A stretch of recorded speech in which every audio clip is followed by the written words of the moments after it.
네, 스마트머니 선택 시간입니다. 김종효 애널리스트님 나오셨습니다. 네, 안녕하세요. 네, 안녕하십니까? 네, 오늘 미국 다우지수가 신고가를 경신했습니다. 올해만 벌써 50번째라고 하는데요. 그런데 우리 증시는 그렇게 상승세를 보이고 있지 않습니다. 이 이유가 왜 동조화가 되지 않는 걸까요? 네, 미국 증시 같은 경우에 지금 50번이라고 하면 거래일수를 연간 한 200일 이상 정도로 봤을 때 거의 뭐 4, 5일마다 한 번씩 신고가를 냈다는 얘기거든요. 네. 그러니까 그만큼 좋아진 것은 경제 규모도 다르지만 전체적인 시스템 자체가 다르기 때문이라고 판단하고 있는데요. 미국 같은 경우에는 다 아시겠지만 70%가 소비, 즉 내수에 달려 있습니다. 그러니까 미국의 내수가 좋아지면 미국 경제는 좋아지는 거죠. 근데 한국은 반대로 70% 가까이가 수출에 달려 있다는 거죠. 네. 결국 수출과 관련된 전반적인 흐름이 좋아지느냐, 좋아지지 않느냐에 따라서 한국 경제가 더 좋을지 아니면 내수의 회복 여부에 따라서 미국 경제가 더 좋을지가 좌우가 되는데요. 최근 미국 같은 경우에는 경제지표 호전과 함께 고용지표의 개선, 소비지표의 개선 등이 나타나면서 내수 관련 지표들이 좋아지고 있습니다. 근데 이것이 한국에 물론 긍정적인 영향을 일부 미치고 있지만 전 세계적으로 살펴봤을 때는 이머징 마켓보다는 선진국 증시를 선호하게 만드는 요인으로 되고 있어서 최근에 미국 증시, 한국 증시가 계속 디커플링 되고 있다. 이렇게 봐야 될 것 같습니다. 네, 미국은 내수가 좋아졌기 때문에 증시가 상승이 되고 있지만 우리는 그렇지 않다. 글로벌 교역량이 문제라는 말씀인데요.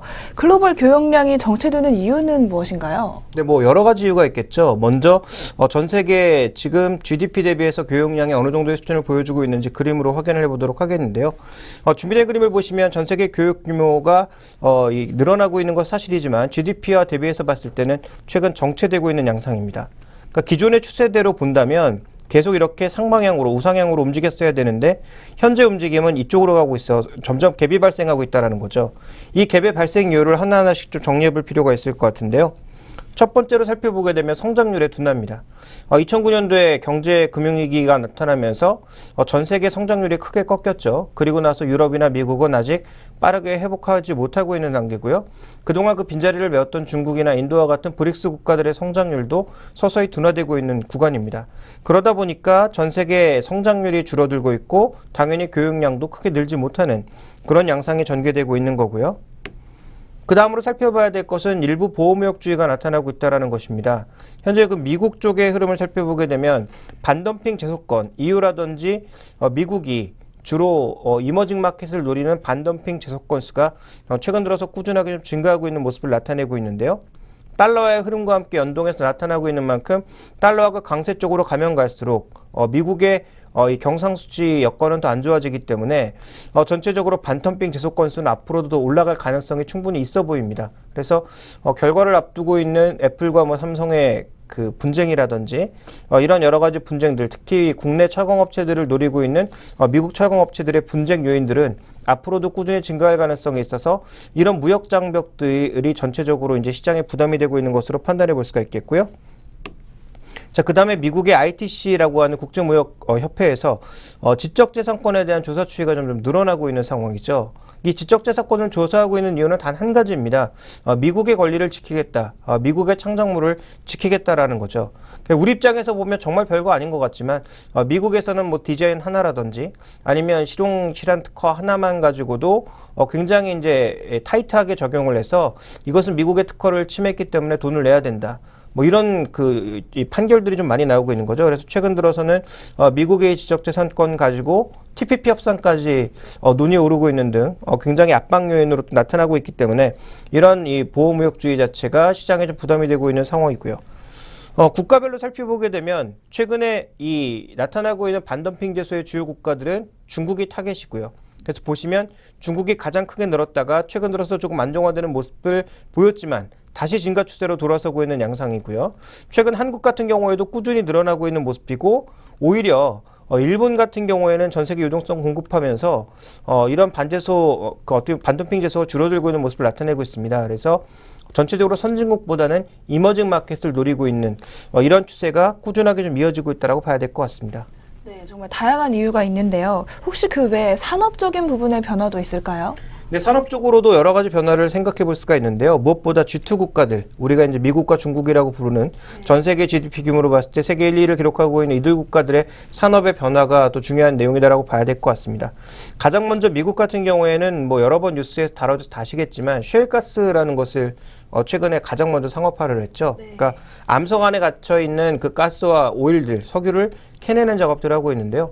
예전부터 여기 안에 석유와 가스 있는 걸 다 알고 있었습니다. 그런데 경제성이 없어서 개발하지 않았지만 최근 들어서 이것을 개발하면서 오히려 경제성이 있게 만들어 나가고 있는데요. 그러다 보니까 미국이 그동안 가장 많이 수입했던 것이 뭐냐면 석유 제품들이었습니다. 뭐 디젤이라든지 휘발유라든지 이런 것들을 가장 많이 수입했는데 실제로 이 암석 안에서 가스와 석유 이런 것들을 캐내다 보니까 수입할 필요가 없는 거죠. 오히려 이제는 미국의 입장에서는 수출을 준비하고 있습니다. 그러다 보니까 준비된 그림을 보시면 미국의 정유 제품 순수입량이 2006년도에 일간 기준으로 봤을 때 거의 200만 배럴을 수입하는 모습을 보여주었는데 최근 추이는 어떻게 나타나고 있냐면 2012년 기준으로 월 그 한 10만 배럴 정도 100만 배럴이죠. 100만 배럴 정도를 오히려 내보내고 있는 상황이고요. 2014년까지 가게 되면 거의 200만 배럴 가까이, 즉 가장 많이 수입했던 2004년과 2005년 사이 정도의 정반대의 수준을 보일 것으로 예상이 되고 있습니다. 그러다 보니까 그동안 미국이 꾸준하게 수입했던 것을 오히려 수출 물량으로 밀어내니까 전 세계 교역량은 증가하기보다는 오히려 부담 요인으로 다가오고 있는 상황이고요. 또 하나 미국이 기존에 수입했던 것보다 더 많이 물량을 수출하게 되면 전 세계 교역량 자체는 증가할 가능성도 있겠지만 그동안 전 세계에 꾸준하게 석유 제품들을 수출해왔던 국내 화학업체들에게는 부담이 될 수밖에 없습니다. 이런 부분들이 이제 첫 번째 산업 변화 요인이고요. 또 하나 살펴봐야 될 게 일본과 미국의 LNG 도입 가격을 보실 필요가 있겠는데요. 일본에서 LNG 지금 100만 BTU 정도를 쓰려면 기본적으로 어느 정도의 가격이 들어야 되냐면 16달러 정도의 가격이 필요하거든요. 근데 지금 미국의 천연가스 가격은 지금 4달러가 안 됩니다. 4분의 1 정도의 가격이거든요. 그렇다면 미국에서는 천연가스를 전혀 가져다 쓸 필요가 없고 공장을 새롭게 지을 때도 일본에 짓는 것이 나을까요? 미국에 짓는 것이 나을까요? 최근에 천연가스 발전 이런 것들이 많이 늘어나고 있거든요. 그런 관점에서 보면 에너지 가격만 놓고 봤을 때는 미국보다 좋은 국가가 별로 없다라는 거죠. 그러다 보니까 실제적으로 그동안 미국은 주요 기업들, 주요 제조업들을 모두 해외로 내보냈습니다. 그런데 이렇게 에너지 가격이 좋아지고 정부의 정책적으로 세금 감면 효과까지 제공한다면 해외로 나가 있던 기업들이 미국으로 돌아올 수밖에 없는 거죠. 물론 전부 다 돌아오진 않겠지만 상당수 많은 기업들이 돌아왔고 돌아올 것을 고려하고 있습니다. 그런 관점에서 유럽이라든지 일본 대비해서 제조업 측면에서 우리가 이것을 좀 어려운 말로 리쇼어링이라고 부르는데요. 이런 리쇼어링 효과가 미국 내에선 일부 나타나고 있고 앞으로도 나타날 것으로 얘기가 되고 있습니다. 그렇다면 미국의 주요 공장들이 해외에 많이 나가 있을 때 그쪽으로 수출하고 수입하는 것에 따라서 물동량이 증가했지만 이게 미국으로 돌아가 버리면 미국 내수에서만 돌게 되거든요. 그럼 전 세계 교역량은 떨어뜨리는 그런 결과를 나타낼 수가 있겠죠. 그래서 이런 부분들이 산업적인 변화라고 보여지고 있고요. 그 다음에 이제 중국 쪽에 있어서는 공급 과잉의 문제인데요. 2014년에 중국 정부, 시진핑 정부의 가장 큰 화두는 부패 척결과 함께 산업구조의 개편, 이런 것들입니다. 산업구조의 개편 속에서 이제 우리가 가장 먼저 생각해 봐야 되는 것은 공급 과잉됐던 것을 줄여야 되거든요. 준비된 그림을 보시면 중국의 철강 생산 가능량, 그리고 실제 생산량, 그리고 수요가 나오는데 자, 이 파란색으로, 하늘색으로 표시되고 있는 것이 생산 가능량입니다. 지금 중국이 생산할 수 있는 능량은 엄청난데 수요 자체가 못 따라가다 보니까 이 공급 과잉으로 인해서 철강 가격은 지속적으로 하락할 수밖에 없는 그런 상황입니다. 그리고 중소형 철강업체들이 난립해 있고요. 이 난립해 있는 철강업체들을 최대한 충격을 덜 받으면서 구조조정을 해내는 것이 중국의 과제라고 보여지는데요. 그런 관점에서 본다면 그동안 과하게 수입해왔던 중국의 철강재료 이런 것들에 대한 수입량은 줄어들 가능성이 좀 높다라고 보셔야 될 것 같고요. 자, 그리고 중국의 GDP 성장률이 결국은 7%대로 낮아질 것으로 현재 예상을 하고 있습니다. 그러다 보니까 우리에게 그동안 가장 큰 영향을 줬던 것 중에 하나가 중국의 고정자산 투자 증가율이거든요. 고정자산 투자 증가율이라고 하는 게 뭐 부동산에 대한 투자라든지 건설 투자라든지 공장에 대한 투자라든지 이런 것들을 고정자산 투자라고 하는데 이런 것들에 대한 증가율도 횡보라는 거죠, 이제는. 그래서 이런 것들이 강하게 늘어나면서 우리나라 시장의 뭐 기계 설비 관련주, 소재 관련주들을 이끌어주는 중요한 요인이었는데 이런 것들이 줄어들 가능성이 제기가 되고 있다는 겁니다. 그러니까 G2 국가만 놓고 봤을 때 미국의 입장에서 봤을 때는 리쇼어링 같은 부분들 또 이제 석유 산업의 변화 이런 것들이 부담 요인으로 작용을 하고 있고요. 중국의 입장에서 봤을 때는 그동안 공급 과잉으로 갔던 석유화학, 소재 쪽의 전반적인 흐름이 둔화될 것으로 예상이 되고 있기 때문에 전 세계 교역량은 향후에도 빠르게 늘어나기는 쉽지 않다라고 봐야 될 것 같습니다. 글로벌 교역량이 이렇게 빠르게 늘어나지 않을 것 같다 이렇게 말씀을 하셨는데 그렇다면 우리나라 입장에서는 상승세를 아직도 예상하기가 좀 어려운 건가요?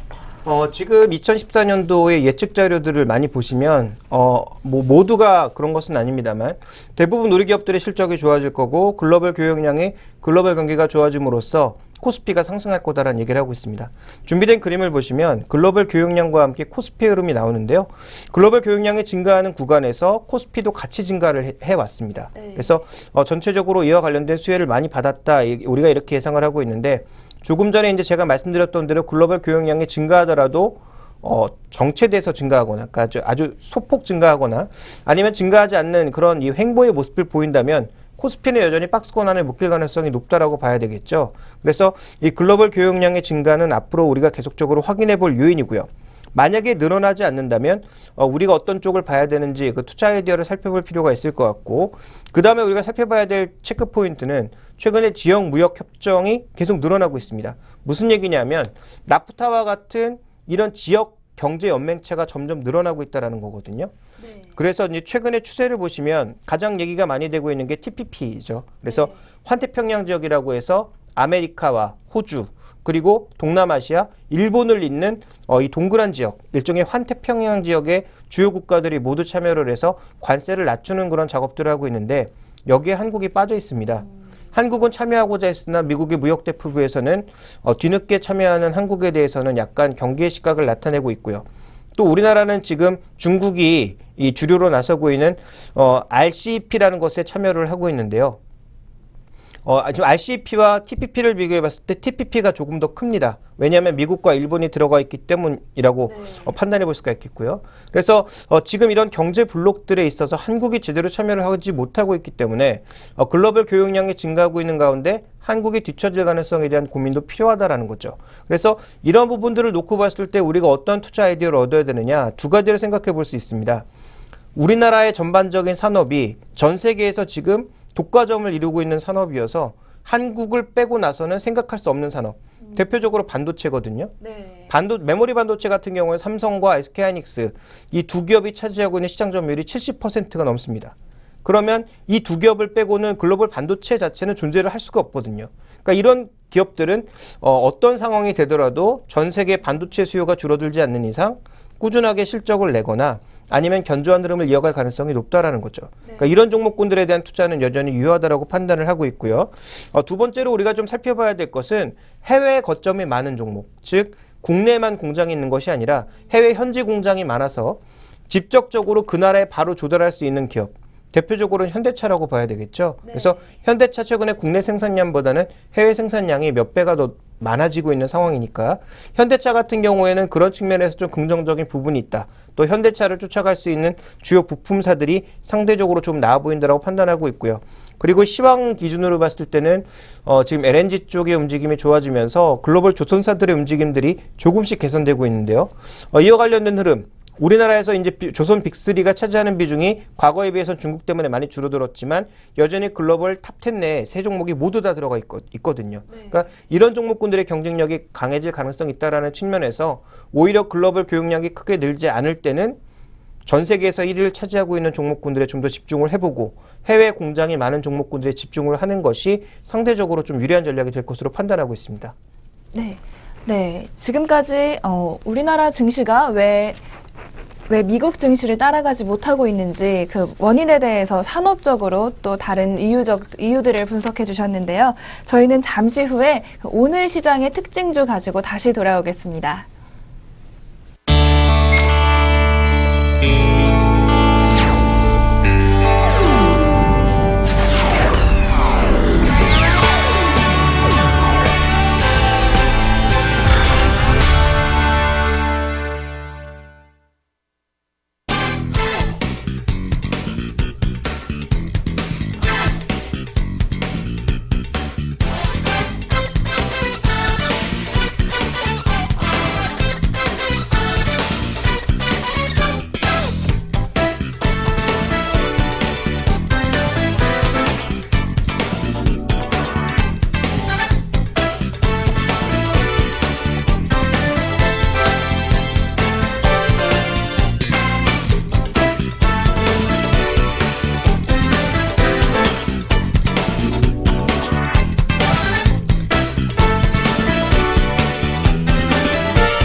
네, 오늘 스마트머니의 선택 김종효 애널리스트와 함께하고 계십니다. 그럼 오늘 시장 약 40분 남겨두고 있는데요. 오늘 눈에 띄는 특징주 한번 알아보겠습니다. 김종효 애널리스트님, 네, 오늘의 특징주 어떤 것들이 있나요? 네, 아무래도 뭐 상한가에 들어가 있는 이 한진그룹주들을 좀 살펴볼 필요가 있겠다 판단하고 있는데요. 네. 한진그룹주가 얼마 전에 19일이었던가요? 이 자구책, 그룹 자구책을 마련을 했습니다.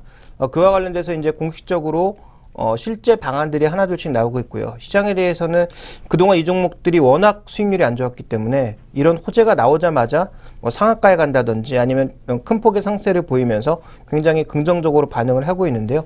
이 내용을 좀 자세하게 살펴볼 필요가 있을 것 같습니다. 네, 특히 오늘 주가가 굉장히 많이 급등을 했는데요. 오늘 주가 급등의 이유는 어떤 게 있을까요? 네, 뭐 다 나온 사실입니다만 실제적으로 이제 한진해운이 그동안 자구책을 내놓은 가장 중요한 그 근거는 보유하고 있는 자산을 매각해서 재무 구조를 현실화하겠다라는 것이거든요. 그동안 부채 비율이 워낙 높아서 시장에서 망하지 않을까라는 그런 부담감을 갖고 있었기 때문에 부채 구조를 긍정적으로 만드는 것이 가장 이제 필요한 급선무였는데 그런 급한 불을 끄기 위한 노력들을 벌이고 있다고 봐야 될 것 같습니다. 먼저 벌크 전용성 사업을 자회사에 양도를 해서요. 실제로 부채는 한 1조 이상 줄이고 그다음에 실제로 현금 유입은 늘리는 그런 방안을 현재 마련을 하고 있는데요. 계열사인 한국벌크해운의 자산 부채를 포함한 일체의 권리를 모두 양도를 했습니다. 그리고 한행컴퍼니라고 하는 PF가 중간에 끼어들어서 현금을 1,000억 정도 출자를 했고요. 한진해운 같은 경우에는 실제로 이 벌크선과 함께 여러 가지 선박, 현물을 출자함으로써 합작법인을 만드는 거죠. 그러니까 일종의 손자회사를 만들었는데 이 손자회사의 지분을 한진해운은 24%만 가져가고요. 현물을 출자한 한행컴퍼니가 현금은 1,000억밖에 내지 않았지만 4,000억 이상의 현물 자산을 내놓은 한진해운에게 3,000억 정도의 지분을 현금으로 줌으로써 실제로 한행컴퍼니는 이 합작회사의 지분을 거의 80%를 가져가는 그런 효과를 낼 수 있습니다. 그러면 이제 한진해운은 어떤 효과를 낳는 거냐면 실제로 현금은 3,000억을 받았죠. 그리고 기존에 자신들이 갖고 있는 이 벌크선 회사의 이 부채를 떨어버리는 것이기 때문에 그러니까 기존에 이제 선박이 어떻게 운영되냐면 선박 금융이라고 해서 배 자체 가격이 워낙 비싸니까 한 번에 배 가격을 내기보다는 이것을 일종의 부채로 가지고 있거든요. 항공기 회사도 마찬가지입니다. 항공기 하나를 샀을 때 항공기 하나 산 것을 전부 회계상으로 떨어버리는 게 아니라 워낙 비싸니까 리스 형태로 가져가게 되거든요. 그래서 이 관련돼 있는 부채를 모두 자회사에 또 넘겨버린 것이기 때문에 실제로 한진해운은 1조 원 이상의 부채를 줄이고 현금 3,000억은 받은 게 되는 거죠. 다만 이제 잃어버리게 되는 건 뭐냐 하면 그동안 이 벌크선 쪽에서 나왔던 이익은 버리게 되는 겁니다.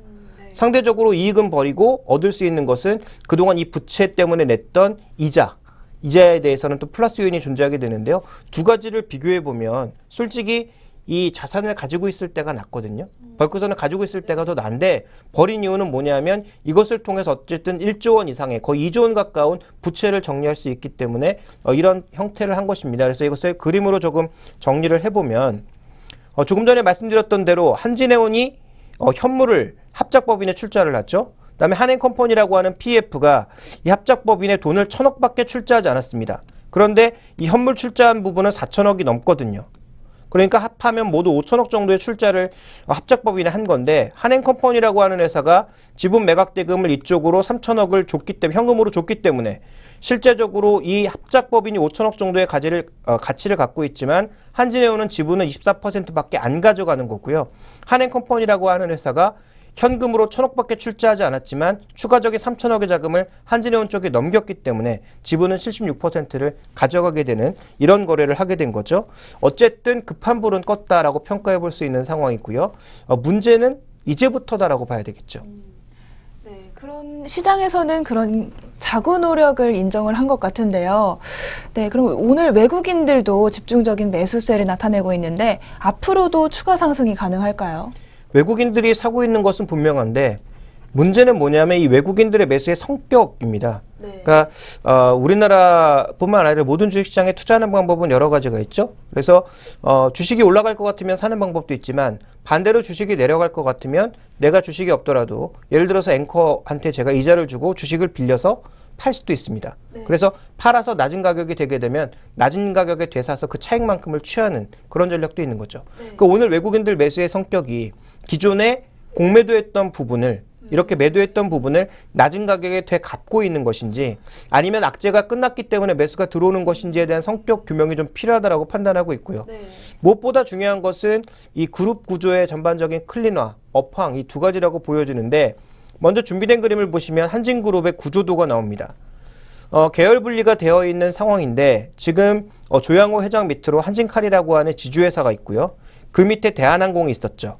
그리고 실제적으로 한국공항이나 이런 여러 가지 자회사들을 갖고 있는 상황이었는데 원래 한진해운홀딩스는 분리되어 있었습니다. 그런데 최근에 대한항공이 한진해운을 지원하기 시작하면서 관계가 조금 복잡해졌죠. 그래서 대한항공 그룹이 한진해운을 거의 인수하는 그런 형태로 돼버렸고요. 추가적인 채권 출자도 지금 예상되어 있는 만큼 최은영 회장의 지분이 많긴 하지만 실제로는 다시 이 한진해운 자체가 기존의 대한항공 그룹 내로 편입되는 게 아니냐 이런 얘기가 조금 많이 나오고 있습니다. 그리고 한진해운딩스와 한진해운이 합병을 지금 얘기를 하고 있는 상황이기 때문에 다시 재합병하게 되면 한진그룹의 구조는 조영호 회장을 기점으로 해서 한진칼, 대한항공 그리고 자회사인 한진그룹으로 한진해운 그룹으로 다시 이렇게 재편될 가능성이 좀 높아 보이는 상황인데 모회사라고 볼 수 있는 대한항공 자체도 지금 그렇게 좋은 상황이 아니거든요. 그래서 이 그룹의 전체적인 문제는 아직은 좀 시간이 필요하다라고 보는 것이 기본적인 업계의 시각이고요. 자, 그 다음에 이제 중요한 것은 앞으로 이익을 낼 것이냐 이 부분이 굉장히 중요한데요. 보시면 아시겠지만 2013년과 2014년 해운사들의 전반적인 순이익 컨센서스는 모두 마이너스 국면, 여전히 내년에도 적자를 기록할 것으로 예상이 되고 있고요. 항공사 같은 경우에도 하반기 정도에는 조금 나아진다라는 시각이 있습니다만 여전히 내년도 상반기까지는 적자다라는 것이 정설입니다.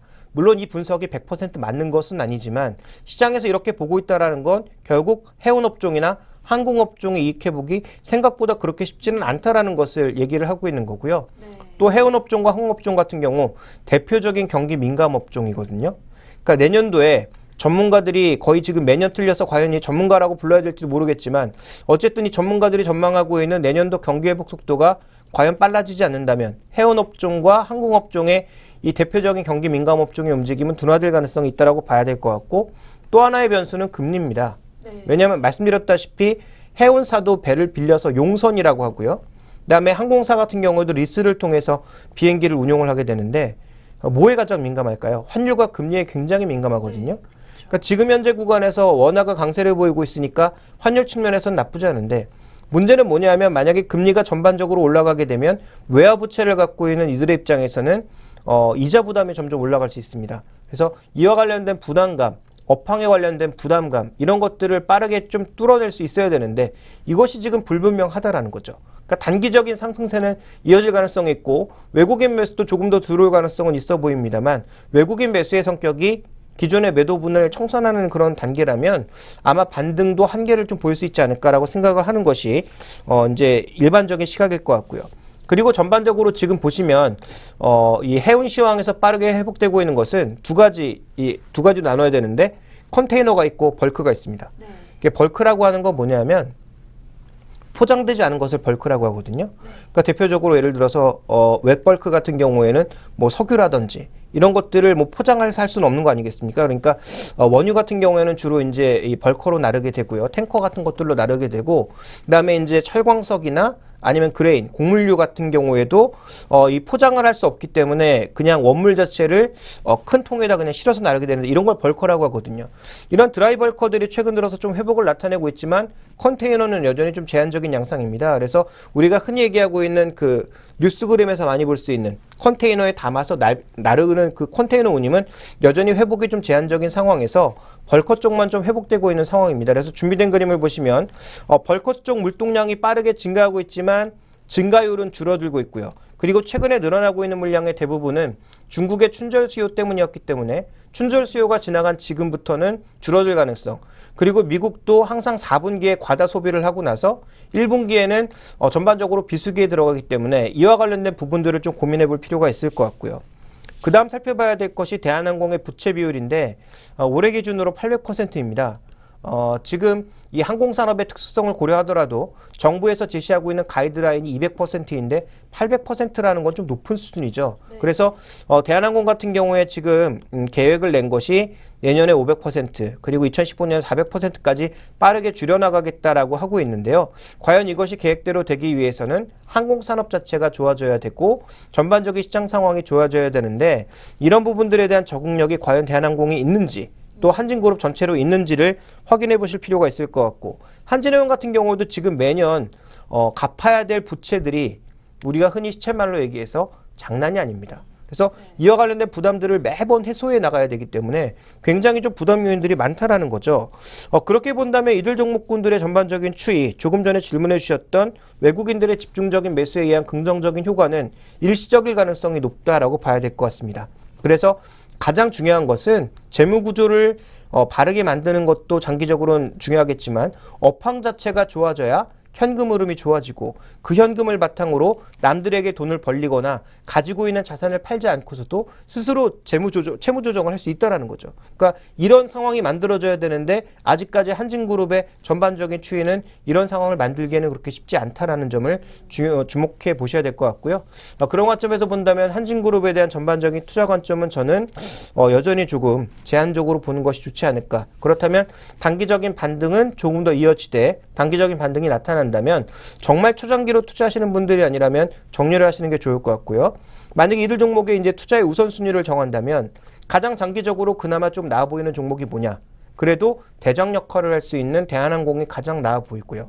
그다음에 한진해운 같은 경우에는 제가 보기에는 가만히 가지고 있는 그런 성향을 가지고 계신 투자자들보다는 빠른 매매를 통해서 거래가 많이 터질 때 예를 들어서 급락할 때 낮은 가격에 샀다가 또 급등할 때는 빠르게 팔 수 있는 그런 단기 성향의 투자자들이 당분간은 좀 유리하지 않을까 이렇게 판단하고 있기 때문에 한진해운에 대해서는 장기적인 투자를 하고 싶으신 분들은 정말 급락할 때만 조금씩 사모으는 분할 매수 전략을 대한항공 같은 경우에도 기본적인 분할 매수 전략이지만 좀 더 장기적인 시각에서 본다면 한진해운보다는 대한항공 쪽에 무게를 둬야 되지 않을까라고 보고 있습니다.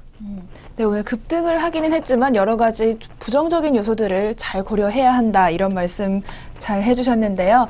네, 그럼 이제 다음 특징주로 한번 넘어가 보겠습니다. 오늘 배당락일이었습니다. 이 배당과 함께 또 방통위 보조금 규제 이슈로 통신주의 변동성이 발생하고 있는데요. 오늘 또 주가도 좀 하락을 했어요. 이런 주가 하락을 바라보는 시각 어떠신가요? 기본적으로 이제 현금 배당을 하는 그 종목군들은 배당락일에 배당락을 하는 게 맞습니다. 그런데 이제 시장이 정말 강하고 그 종목들이 강하다면 아침에 배당락을 모두 받아들인 이후에 저가 매수가 들어오면서 배당락 부분을 제자리로 되돌려야 되겠죠. 네. 그게 정말 강한 종목이거든요. 네. 그런데 오늘 배당이 그 비교적으로 좀 많이 하고 있는 종목, 대표적으로 이제 통신주들, 그다음에 한국셰일석유를 비롯한 일부 석유화학주들 이런 종목군들 중에서 아침에 하락이 나온 종목 중에 통신주들이 지금 되돌리지 못하고 있는 가장 결정적인 이유는 방금 말씀해 주셨다시피 방통위에서 추가적인 보조금 최근에 이제 음성적인 보조금 지급을 통해서 계속적으로 제살 깎아먹기를 하고 있거든요. 그러니까 뭐 이런 거죠. SK텔레콤에서 이번에 이제 보조금을 좀 많이 풀어서 LG유플러스나 KT 고객을 좀 뺏어오면 다음 달에는 LG유플러스나 뭐 KT에서 보조금을 많이 써서 또 뺏어가고. 그러니까 결국은 제한적인 그 범위 내에서 서로 땅을 조금씩 뺏었다가 다시 뺏어갔다 이런 모양새를 나타내고 있거든요. 그러다 보니까 이제 방통위 쪽에서는 이 돈을 쓰지 않으면 오히려 통신산업 쪽에 좀 더 긍정적인 모멘텀을 많이 가져갈 수 있을 텐데 이렇게 쓸데없이 돈을 쓰고 마케팅을 하고 그러다 보니까 그 비용에 따른 제재를 하기 위해서 방통위에서 비교적 좀 강한 제재가 나올 것으로 얘기가 되고 있고요. 아직 뭐 확정된 것인지 제가 확인은 해보지 않았습니다만 시장에서 지금 우려하고 있는 것은 LG유플러스가 이번에 철퇴를 맞지 않을까 이런 얘기가 나오고 있거든요. 그러니까 저도 뭐 업계 쪽에 그러니까 이 업계라고 하는 것은 지금 이 증권업계가 아닌 이 핸드폰을 판매하는 업계 쪽에 아시는 분이 있어서 조금 물어봤더니 최근에 이제 이 핸드폰을 새로 살 때 있어서 가장 좋은 조건을 제시하고 있는 쪽이 LG유플러스입니다. 근데 가장 좋은 조건을 제시한다는 건 그만큼 보조금을 많이 주고 있다는 얘기거든요. 그래서 이와 관련된 이슈에 대해서 통신주들이 좀 부담을 받고 있다. 그러다 보니까 배당락이 나타난 이후에 저가 매수가 안 들어오면서 결국은 배당락 부분을 그대로 받아들이고 있는 거죠. 대표적으로 SK텔레콤 같은 경우에는 중간 배당을 한 1,500원에서 2,000원 정도 하고요. 그 다음에 연말 배당, 기말 배당을 한 8,000원 정도 하거든요. 오늘 그 정도 빠져서 전혀 반등을 시도하지 못하고 있습니다. 그 얘기는 현재 이 통신업종에 대한 시각, 그동안 배당 때문에 들어왔던 매수가 둔화가 되면서 현재 어느 정도 좀 밀리고 있는 시각을 반영하고 있는데, 그러면 이 종목들이 지금 현재 밸류에이션이 어느 정도 위치했는지를 우리가 살펴볼 필요가 있습니다. 상대적으로 좀 비교를 해볼 필요가 있을 것 같은데, 준비된 그림을 좀 보시면 PR 기준으로 봤을 때 지금 SK텔레콤과 함께 KT, LG플러스 모두 비슷하게 8배 정도 수준에서 거래되고 있습니다. 시장 PR과 거의 비슷한 수준이거든요. 그래서 고평가도 아니고 저평가도 아닌 조금은 애매한 위치에 놓여 있다고 봐야 될 것 같고요. 그동안 가장 강한 모습을 보여줬던 LG플러스가 또 가장 빨리 빠지고 있다는 것도 챙겨볼 만한 이슈라고 보여지고 있고요. 그 다음에 우리가 밸류에이션 지표 중에 또 하나 보고 있는 게 뭐냐면 EV와 에비타라는 것이 있습니다. 자, EV 에비타라는 게 뭐냐면 EV라고 하는 것은 회사의 총 가치라고 생각해 볼 수가 있겠고요. 그다음에 에비타라고 하는 것은 뭐냐면 뭐 세금이라든지 감가상각이라든지 이런 자금들이 빠져나가기 이전에 회사가 벌어들인 총 현금, 그러니까 모든 것을 빼기 이전에 회사가 순수하게 벌어들이는 돈을 에비타라고 부릅니다. 그러면 에비타하고 회사의 총가치를 비교해 봤을 때 이게 과연 몇 배 정도가 되느냐, 이 부분을 이제 살펴본 건데요. 보통 이제 3배에서 4배 정도 수준에서 움직이고 있습니다. 그래서 지금 이 부분을 봤을 때도 그렇고요. 그다음에 PR 측면을 봤을 때도 그렇고 시장 대비해서 고평가된 것은 아닙니다. 오히려 향후 성장성만 있다면 저평가 국면으로도 이해해 볼 수 있는 그런 상황이거든요. 그래서 이 통신주들의 전반적인 흐름은 배당락에 의해서 오늘의 하락은 뭐 당연한 것으로 보여지고 있습니다만, 중요한 건 향후 미래 흐름이 어떻게 전개될 것이냐에 따라서 조금 다르게 볼 수 있다. 그래서 중요한 것은 오늘 빠진 것이 아니라 과연 통신주의 미래가 어떠한 것인지 이 부분을 집중적으로 정보하는 게 필요하다고 보고 있습니다. 그렇다면 정말 더더욱 미래 가치가 궁금해지는데요. 그럼 앞으로 2014년 양호한 주가 흐름 한번 기대해 볼 수 있을까요? 지금 이제 양호하다 이렇게 단언지어서 말씀드리기 조금 어려울 것 같은데요. 네. 어쨌든 성장은 할 것 같습니다. 성장은 할 것 같은데 문제는 이 성장이 우리가 기대했던 대로 빠른 성장이냐 아니면 굉장히 완만한 성장이냐 정도의 차이겠죠. 제가 앵커께 질문 하나 드려볼까요? 지금 휴대폰 쓰고 계시죠? 네. LTE폰 쓰고 계시지 않습니까? 네. LTE폰으로 전환하신 때가 언제죠?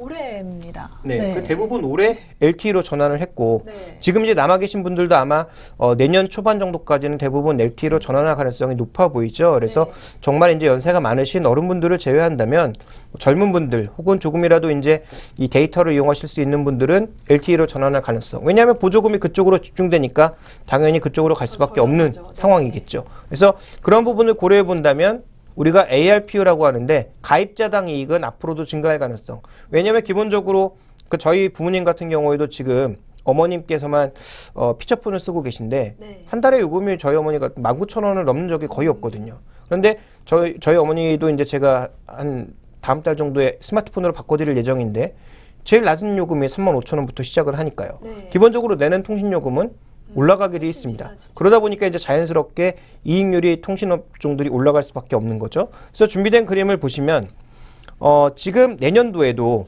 3%에서 한 6% 정도 가량 대부분 다 이익이 늘어날 것으로 예상이 되고 있습니다. 가장 좋은 것은 LG U+고요.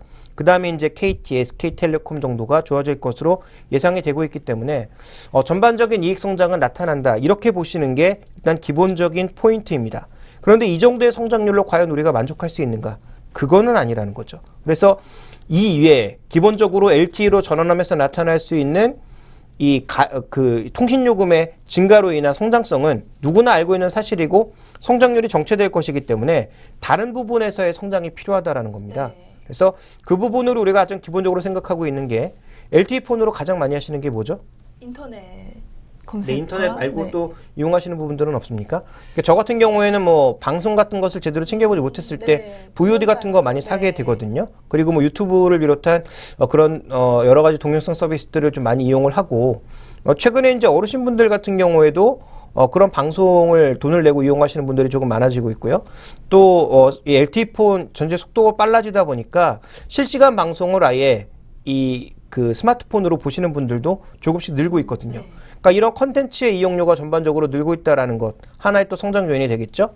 그래서 이제 준비된 그림을 보시면 세대별 컨텐츠 이용 현황을 봤을 때 지금 10대와 20대가 가장 높은 상황이지만 30대나 40대도 이제 점점 그 비중을 올려가고 있다라는 쪽에 무게를 두실 필요가 있을 것 같고요. 60대 이상은 글쎄요, 뭐 이 차트가 맞는지는 잘 모르겠는데 어쨌든 향후 증가할 가능성은 충분히 우리가 인정을 해봐야 된다. 그리고 또 하나 이제 우리가 생각해 볼 수 있는 것은 다른 기타 동영상 서비스 중에 가장 주류를 차지할 수 있는 것이 원격 서비스 같은 것들. 예를 들어서 원격 진료 얘기 최근에 많이 나오죠.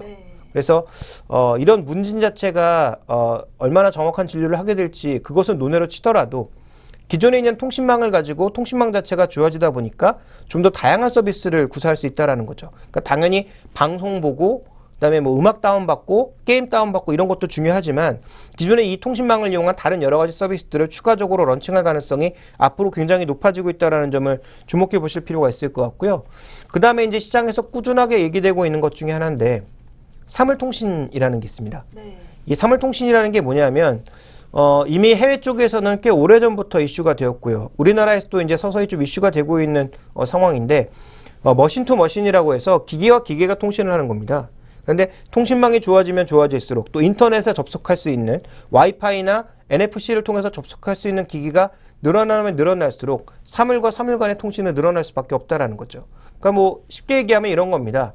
제가 디지털 카메라로 사진을 찍었는데 그것을 이제는 선을 통해서 컴퓨터로 보냈다가 컴퓨터에서 다시 스마트폰으로 옮기는 게 아니라 자연스럽게 와이파이망을 통해서 자동으로 이동이 되고 그 다음에 이 카메라에 담겨있는 여러 가지 정보들을 NFC를 통해서 자연스럽게 스마트폰이나 아니면 컴퓨터로 보낼 수 있는 그런 단계에 왔다라는 거고요.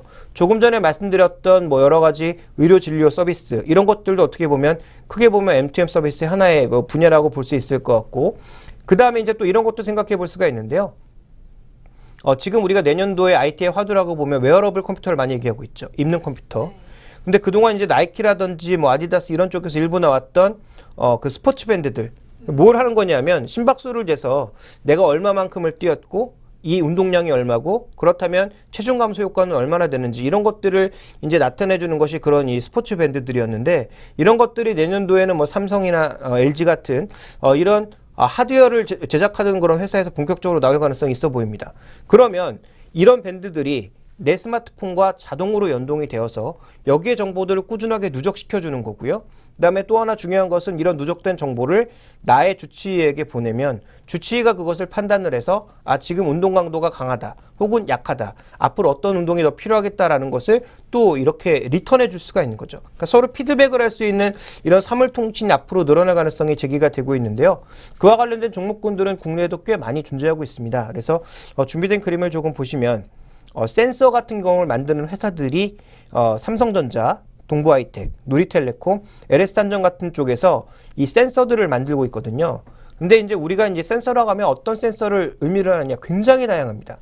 예를 들어서 나의 위치를 지금 판단할 수 있는 뭐 GPS, 그다음에 평형 감각을 얘기할 수 있는 뭐 자일러스 센서라든지 그 외에 이제 여러 가지 반도체들이 굉장히 많습니다.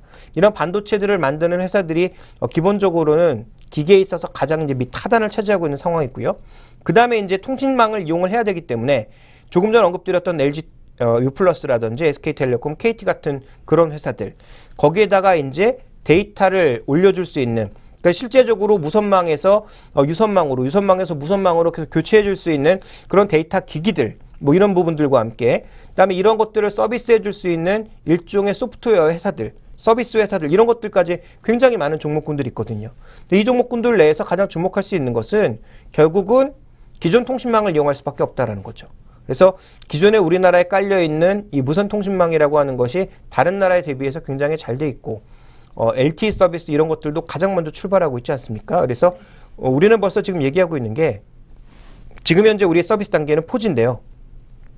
5G까지 지금 얘기가 나오고 있는 상황입니다. 그래서 2020년도까지 5G를 상용화시키겠다. 그래서 지금 한 100kHz 정도 할당되어 있는 통신망과 관련된 이 주파수를 앞으로 1GHz까지 늘리겠다, 뭐 이런 얘기까지 나오고 있는 상황이다 보니까 통신망이 앞으로 이렇게 넓어지게 되고 점점 데이터 이용률이 높아지게 되고 사물통신이 확대되게 되면 여러 종목군들이 다 수혜를 받겠지만 기존적으로 그 통로는 어디냐? 통신망이라는 거죠. 근데 이게 이제 앞으로 굉장히 좀 오래 걸릴 것 같다라는 것이 함정입니다. 그래서 분명히 장기적인 방향성은 좋은데 내년에 이게 나타나진 않을 거라는 거죠. 빨라야 내후년 정도, 좀 더 늦어질 가능성도 생각을 해봐야 되기 때문에 이 사물통신의 흐름이 언제쯤 본격적으로 런칭되면서 관심을 가지게 되는지 중요할 것 같고요. 또 하나 이제 웨어러블 컴퓨터 중에서 우리가 이 구글 글래스 같은 스마트 안경을 많이 얘기하고 있죠. 이 스마트 안경 같은 경우에도 기존의 통신망을 잘 이용을 한다면 실내 지도 같은 것들도 다 이제 런칭이 될 수 있거든요. 그래서 이런 부분들과 관련된 긍정적인 부분들을 고려해 본다면 통신주에 대해서는 분명히 긍정적인 부분이 있다라고 판단해 보고 있습니다. 실제로 사물통신에 얼마만큼의 가입자들이 현재 들어와 있는지 차트로 한번 확인을 해 보도록 하겠는데요. 준비된 그림을 보시면 2013년도 한 8월 정도의 기준으로 해서 SK텔레콤의 가입자 수가 한 80만 정도가 되고 있는 상황이고요. 나머지 이제 두 회사들의 흐름을 살펴보니까 전체적으로 한 200만 정도 가입자 정도가 되거든요. 그러면 아직은 적은 숫자죠. 우리나라 인구가 지금 5천만이 넘은 상황인데 무선통신 인구가 3천만이 넘는다는 걸 생각해 보면 굉장히 작은 인구이지만 이제 시작이라는 거죠. 그리고 인터넷을 접속할 수 있는 기기 혹은 통신망을 이용할 수 있는 기기의 숫자가 기하급수적으로 늘고 있는 만큼 앞으로 이와 관련된 서비스의 증가 요인은 충분히 있다. 그래서 지금 이 통신주에 관련돼서 얘기할 때 우리가 항상 얘기하는 건 LTE 가입자 수가 얼마가 늘어서 돈이 얼마가 늘어날 거다, 이런 얘기들 많이 하는데요. 이거 이제 다 쓸모없는 얘기가 될 것 같습니다. 여기에 대해서는 누구나 다 알고 있는 사실이고, 그리고 앞으로 마케팅비를 어떻게 쓰느냐, 또 실제로 통신망과 관련돼서 정부의 정책이 어떤 것이 나오느냐에 따라서 이런 것들은 계속 잔파도를 탈 수 있는 거지만, 조금 전에 제가 말씀드렸던 사물통신과 관련된 내용은 앞으로의 트렌드고 나아갈 방향이기 때문에 통신주가 이쪽으로 가야만 이제는 성장을 할 수 있다. 그래서 지난 이 98년, 99년도에 통신주들이 모두 대박이 났거든요. 그러니까 SK텔레콤이 지금 20만 원대인데요. 그때 SK텔레콤이 얼마까지 갔냐면 55만 원까지 갔거든요. 550만 원까지 갔거든요.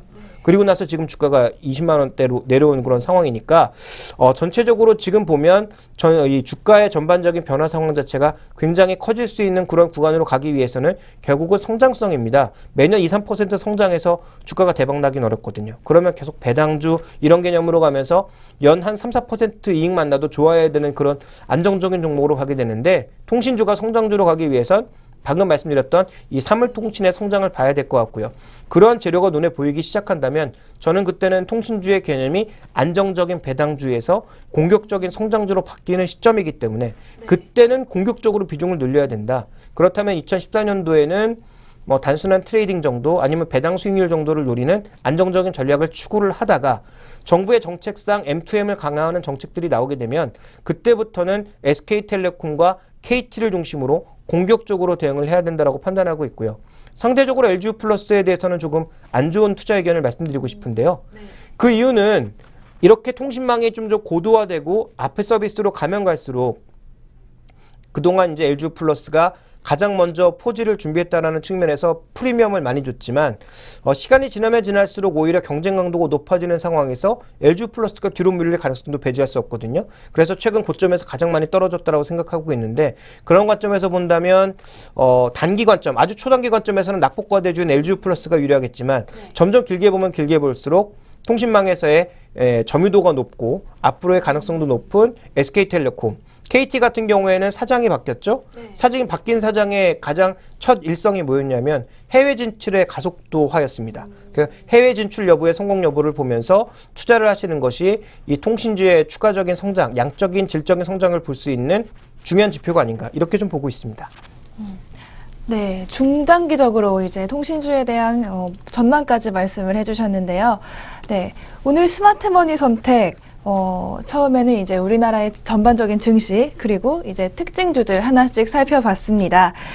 지금 주식시장 약 12분 정도 남겨놓고 있는데요. 지금 주식 코스피 지수는 0.08% 상승한 2000.87, 2000선 겨우 넘긴 상태고요. 코스닥 지수는 1.61% 상승한 496.76 기록하고 있습니다. 네, 지금까지 김종효 애널리스트와 함께했습니다. 네, 고맙습니다.